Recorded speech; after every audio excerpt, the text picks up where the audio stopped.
So as I was reading this, it occurred to me that it really relates to the goal about discussion that we have over here. And one thing that I was thinking about is how teachers who are really good at CGI kind of let those same instructional practices bleed over into other parts of the curriculum, and find that the way they structure discussion in CGI can be a really productive way to structure discussion in other parts of the curriculum as well. So hopefully as we think through this and as you get a little more practice with teaching math in kind of a CGI-ish way, it'll support your use of discussion all through the curriculum.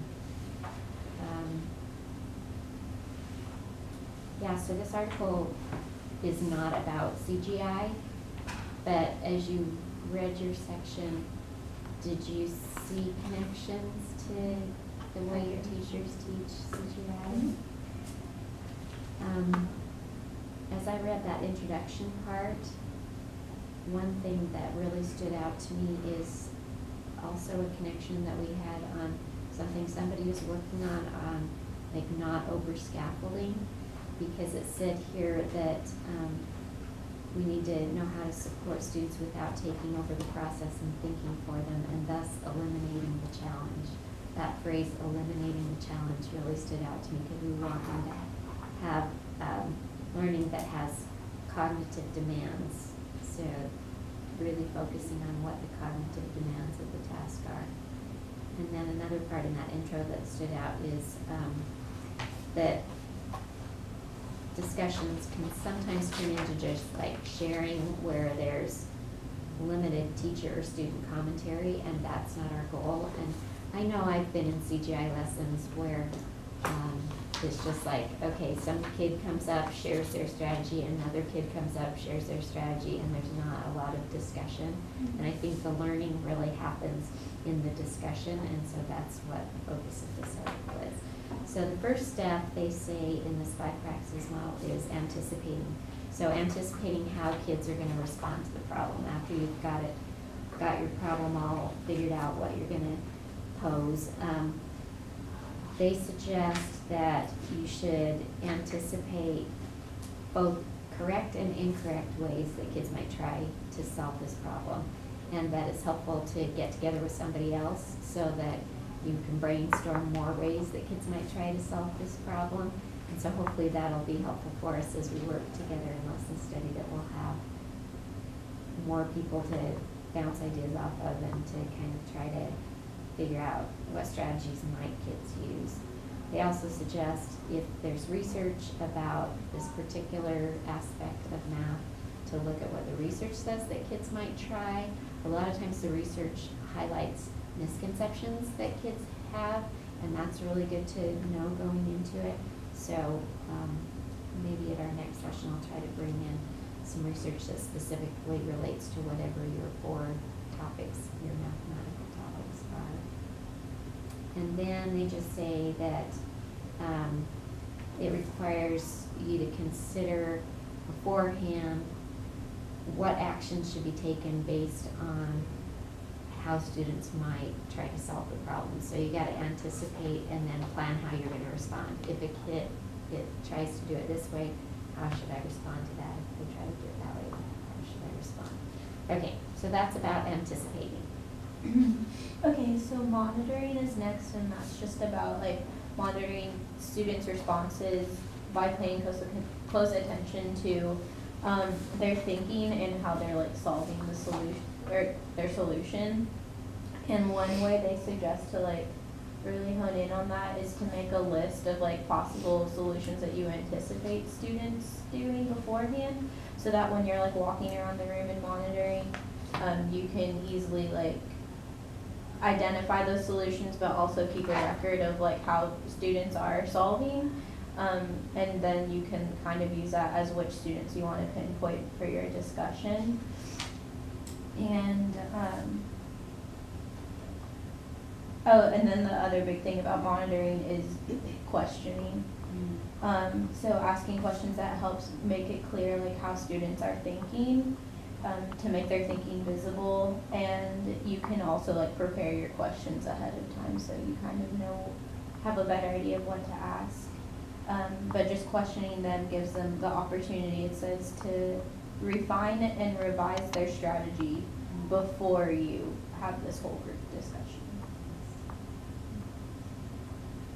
And for selecting, that's where you choose which students' solutions you want to discuss during the discussion.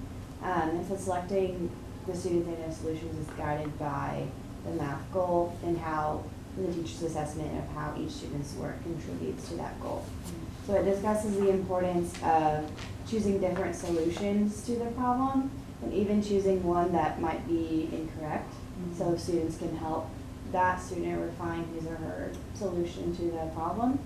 And then another thing that it mentioned was that if a student didn't share one of the solutions to the problem, they could show an example and say a student from another class did this, or another student from the previous year did this. Let's determine its validity as a class. Interesting. So it all contributes to the discussion when you choose different students' work. Has anybody seen their teacher do my favorite mistake? Is that Ms. Weaver does, she calls it something wrong. My favorite wrong. my favorite round? Yeah. Yeah, There's that's that probably video. The good. video that we saw. Mhm. There's a video that a lot of our professors have shown called My Favorite Now. My So we've favorite seen now. that one.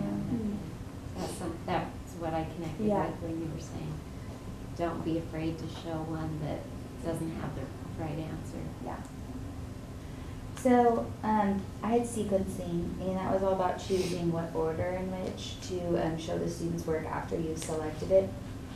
And so this was mostly about, it gave you some ideas for things that you might want to focus on, and it said there's not one right way to select or sequence. It just depends on the lesson or the misconceptions that you might be trying to address. But it suggested that doing most common strategies first, because it validates the other students' strategies, and they see, oh, I did that too, and so then they might be more engaged. And instead of showing a really complex, really interesting higher level strategy first, and all the other students have no idea what's going on, it doesn't look like their direct modeling that they did or something like that. So it said that common strategies can be a good thing to start with, also more concrete strategies, so showing like those direct modeling strategies first and letting those students who might not have that higher thinking on this particular problem be validated first. And it also said you could address a misconception first, so if you're walking around and seeing misconceptions when you're monitoring, you can select a student who maybe did something that a lot of students did and have them explain it, and then address that misconception first, and then move on to have other students who didn't have that misconception and have them show their work. But it mostly it's really focused on how there's not one right way, and then it gave examples based off of these, I was flipping back and forth a lot between all these figures, and it, the four that it all said to do was all wrong solutions. Really? The four ones that it showed. But I mean, they were all like incorrect in some way. The first one was completely incorrect, and then the next three had incorrect like parts of it. So that was interesting. If a lesson just doesn't go well at all, Yeah. you could point out all the Yeah. different ways. Yeah. So all the different ways that it could be improved upon. It was interesting. That seems like it's really flexible. But once again, just being like systematic in how you're doing that and making sure you're picking ones that are best for your students. Yeah, flexible, requiring so much teacher judgment, right? Yeah. That's what makes it so To me, this would be hard. tricky. Yeah. That's why teachers say, you know, it takes 3 years to get trained in CGI, but even longer to get really good at it. I can imagine doing this like really efficiently, like Yeah. being really good at like, picking them quickly and not wasting time in the classroom. So I could just see students finishing and while you're sitting around trying to pick which one. So that's something you'd have to practice a lot. So that you can kind of do the monitoring and the selecting at the same time, right? Right. While you're monitoring, you're thinking, I'm gonna do this one. Right. Ms. Weaver has these really cool charts, and she just writes kids' names down depending on what type of strategy they use. It's like that.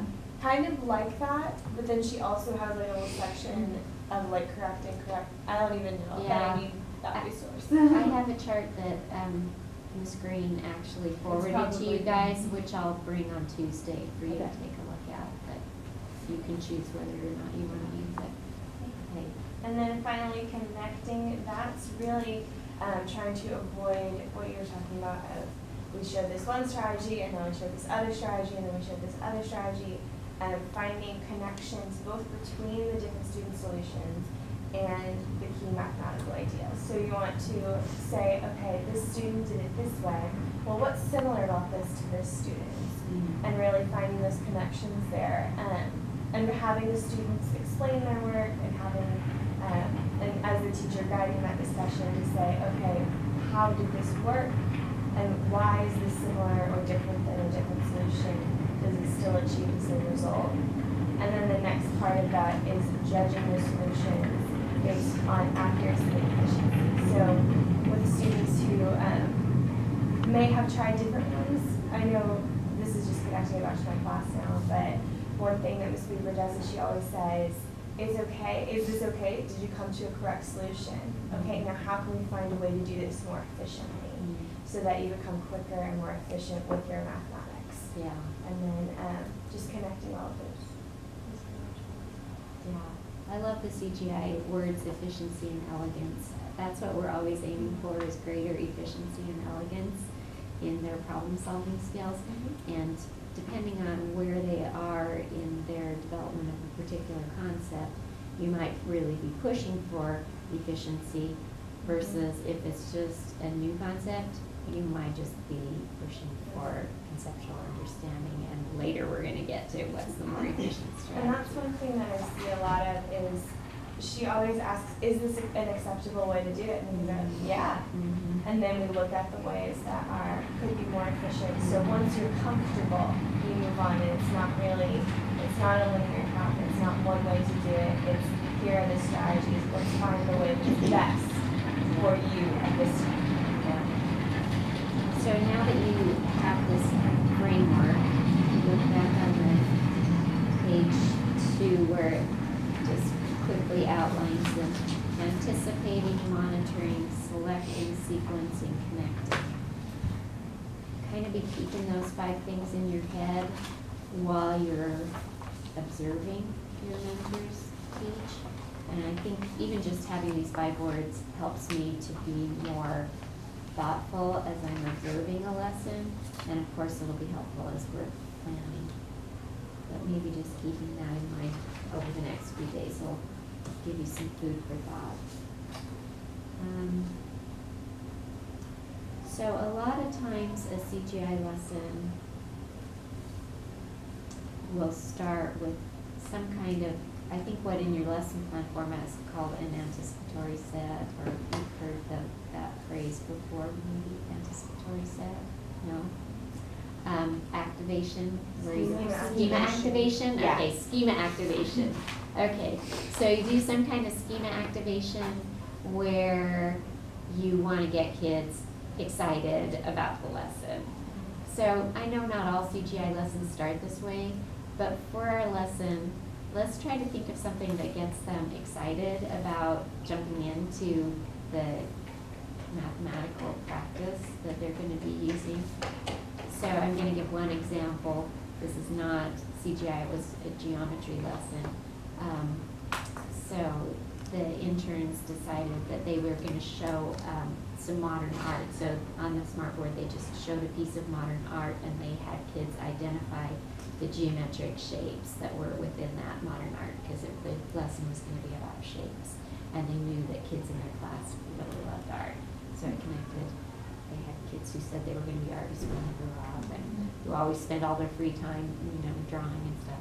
So I connected with their interests, but also just kind of got them excited about the content that was coming. What are some ways that you've seen at the beginning of a math lesson get kids' brains going, or get them excited, get them connecting with what they already know about a concept? This may not have been your actual schema activation, but when you told me about the cookie, Oh, yeah. dividing the cookie. Oh, is yeah, that for fair? sure. I Yeah. loved that. Yeah, that was a great example. What would we call that? Like, obviously, I'm writing down cookie, but everybody's not gonna do a cookie. What kind of a Right. thing is that? It's like a visualization. A visualization, and also, I think, not just visualizing what was happening, but themselves in it. Uh-huh. Of like, well, I don't want the small piece of cookie. I want it to be big. Right. That's a really good example. Mhm. What else have you seen that gets kids interested at the beginning of the math lesson? Or gets their brains ready to go? In first grade, they have this whole PowerPoint with a picture with like 4 different things on it, and they have to talk about which one doesn't belong. There's no writing, so here's the students who had a Yeah. debate whether or not like, oh, this one doesn't belong because it's the only red one. This one doesn't belong because Yeah. it's not. It only has rounded sides. Yeah. So. Yeah. And there's like different shapes, different items, money, different coins. Yeah. So there's a lot of different ones you could do. I think I've got a website with a whole list of those Mhm. kind of things, but you're right, that gets their brain going, and you could choose one that connected Yeah. somehow with either the content or the process that you were gonna do. And it gets them talking too at the right at the beginning. Yeah. Somebody who taught a math lesson for their formative.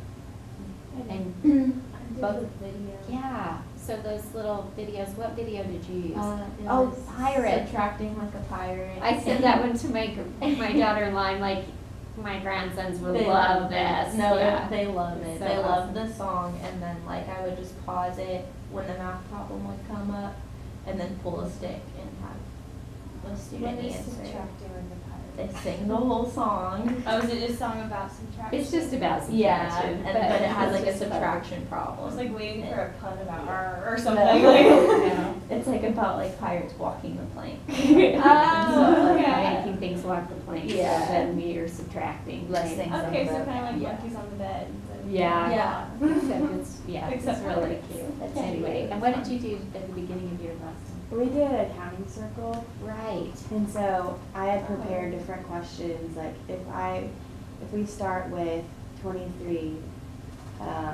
we just go around the circle one time, counting up by ones, and then if I start at 10, will we make it to 100 if we go around the entire circle? Just different like thinking questions.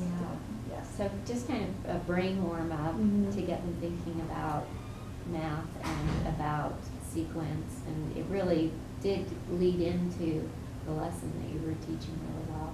So we talked about like visualization, which one doesn't belong, videos, counting circle. Any other ideas that you have or have seen? Or getting kids plugged in at the beginning of the lesson? In my second grade placement, we tried really hard, like when we did teach math, to make it purposeful. So like just telling like a story before. So like we did a whole like jewelry shop unit where they were learning how to group things differently. And so we talked about how like we told a whole story about how they were opening a jewelry shop and they were making it for all their first grade teachers. And like what are some ways that we can like organize these things to make it more efficient. And so just like getting them like involved, I guess. So like a in- simulation kind yeah, of thing? Yeah, Yeah, scenarios are good. We did yeah, that. because they had to like fill out order slips and like describe how they grouped their beads and stuff. Nice. So a scenario or simulation, those are great ideas. We have a pretty good list here, so I think we'll have some good ideas to choose from when we start drilling down to plan the lesson on Tuesday. So as you think about the steps of a lesson, we talked about, okay, schema activation, we had the wrong term for that, but step 1 is probably gonna be some kind of schema activation. Then what's step 2 gonna be? As you think about a math lesson, what happens after you kind of get their brains going?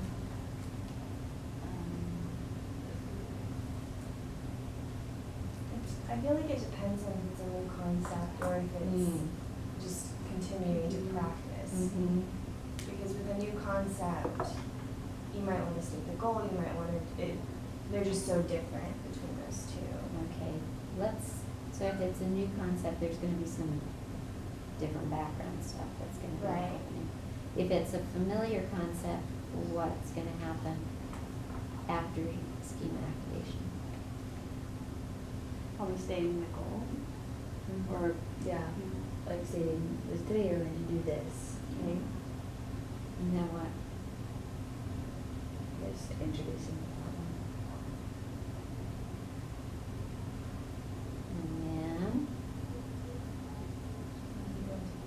And then, yeah, that's true. If they're. We will have already anticipated, but Mhm. we're gonna go into monitoring. Right. Are you thinking something else, Carolyn? Well, I'm just thinking, in my class, I think they normally do these at their desks, but I'm not sure. I know that in the second grade class we were in this week, they did on the carpet, like with clipboards. Uh-huh. So I was just thinking, like We you do would two probably different ones. preview the problem. I guess it would depend on the day. With our number talks, we do on the floor with whiteboards. But if it's one where we're doing like a longer multi-step kind of problem, then they do it at their desks.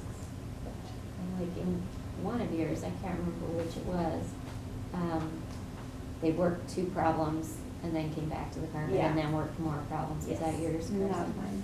Yeah, so those were, I don't wanna say easier problems, but sometimes we just give one problem, or I guess we give one problem but with multiple number sets, right?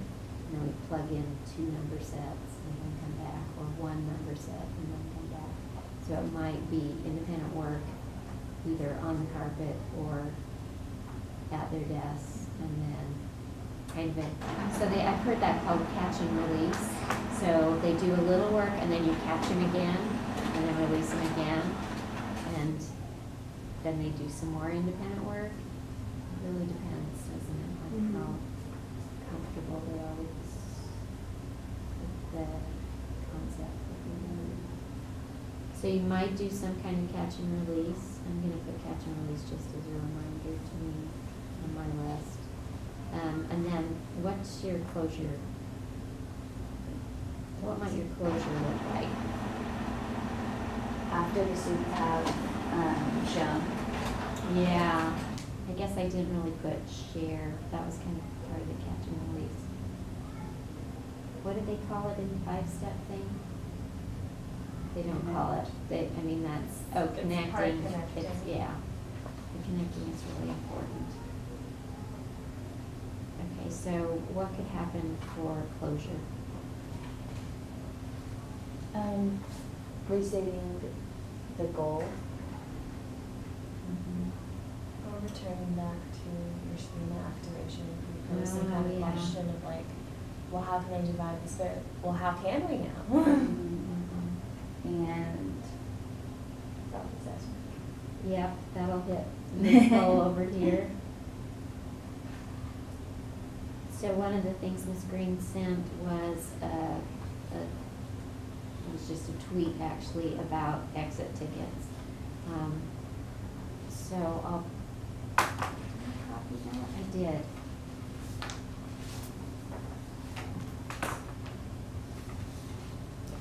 It's kind of hard to read because I just blew up a little tweet.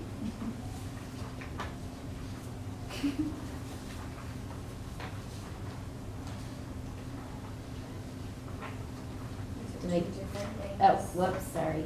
Did I? Oh, right, I remember. I just figured you could put it in between you and look at it. That's Oh. why I don't have enough, but, okay, here we go. Oh, it's so blurry, it's hard to read.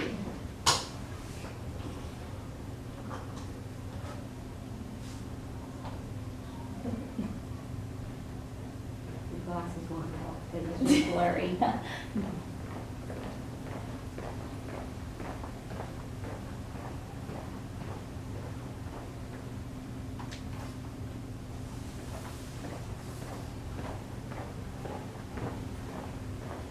You see anything on there that you've actually seen done before, or that seems like a good idea?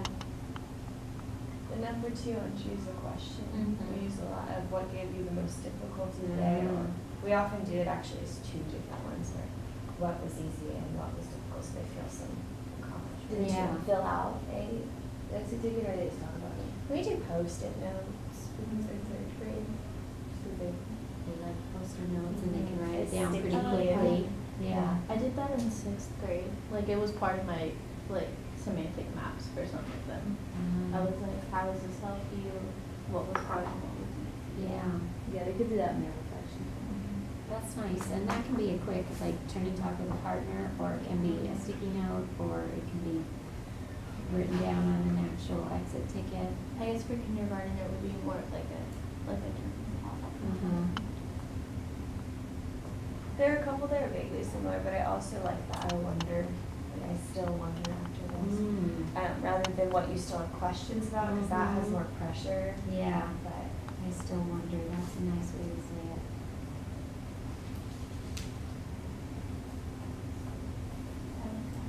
I like the big question too, a year, I don't know that it works so well for really little guys, but a year from now, what will be important for you to remember about today's lesson? But you could say like, when you're grown up, what would be How would you important use for this? you to remember about today's lesson?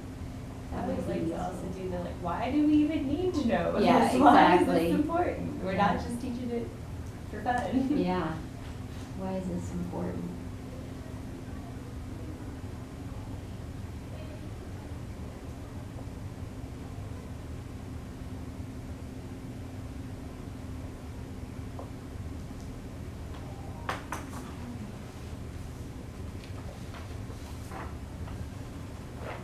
Okay, I realized I also made copies of the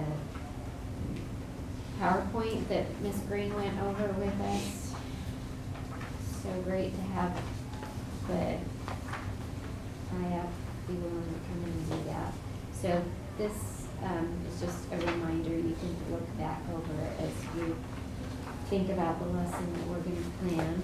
And this is that template I was telling you about for open strategy sharing. That I thought might be useful to take a quick look at, a very quick look at. And just put a star by the things that we wanna check with your mentors about. So definitely check with them about the problem to pose and why you chose problem. We'll talk together about opening the lesson once we know what the topic or concept is. And talk with them about how students might solve the problem, because I'm not gonna know that, and you might not know that either. But as you talk with them, you can get that anticipating step started, and we'll do more about that when we get back together.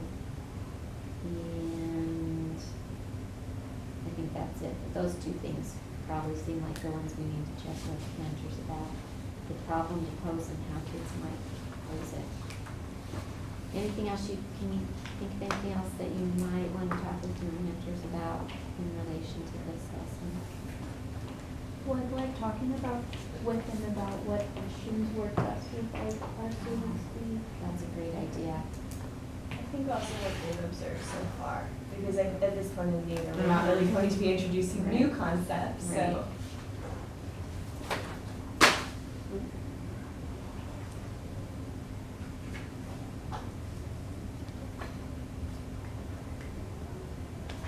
What did you say, Sarah?